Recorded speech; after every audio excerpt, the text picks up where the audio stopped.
الحمد للہ رب العالمین۔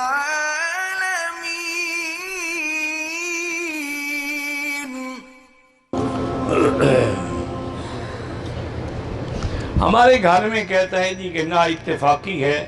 اصل میرا بھائی آج کل یہ بیماری عام ہے۔ وجہ کیا ہے؟ ہمارے گناہ۔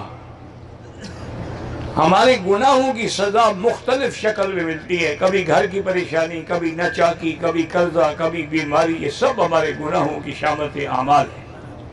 اس لیے سب سے زیادہ توبہ کریں، درود شریف پڑھیں، اور گھر والے سارے بیٹھ کے اکٹھے جن کو قرآن آتا ہے سورۃ البقرہ کی تلاوت کریں، اور ایک بہت بڑے پانی کے ڈول پہ دم کریں۔ وہی پانی گھر میں بھی ڈالیں، سب کو پلائیں، سر کے اوپر بھی ڈالیں، تو انشاءاللہ اگر کوئی جادو کا اثر ہے، کوئی شیطان کا اثر ہے تو وہ ختم ہو جائے گا۔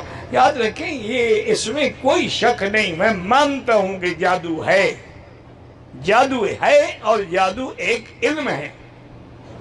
اس میں کوئی شک نہیں کہ جادو علوم شیطانی میں سے ہے، علوم رحمانی میں نہیں ہے، کہ حضور نے فرمایا من تسحر وقد کفر، جو جادو کرتا ہے، سیکھتا ہے، سکھاتا ہے، وہ کافر ہے۔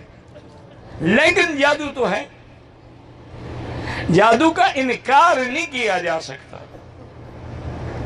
اب جادو عام طور پہ میری بیٹیاں جب غسل کرتی ہیں تو سطر کا خیال نہیں کرتی، ایسے باہر نکل آئیں، صرف تولیہ لپیٹ کے باہر نکل آئیں، کنگھی دیتی ہیں، بال گرتے ہیں، خیال نہیں کرتی۔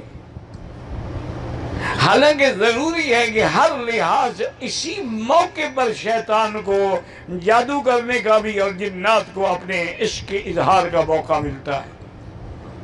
اسی لیے آپ کے جو چھوٹے چھوٹے بچے ہیں ان کو مغرب کے بعد باہر نہ جانے دیا کریں، اور ان پر ہمیشہ سورۃ فاتحہ، آیت الکرسی، معوذتین یعنی قل اعوذ بالفلق، قل اعوذ بالناس پڑھ کے دم کیا کریں، تو انشاءاللہ اللہ کی رحمت سے ساری پریشانیاں دور ہو جائیں گی۔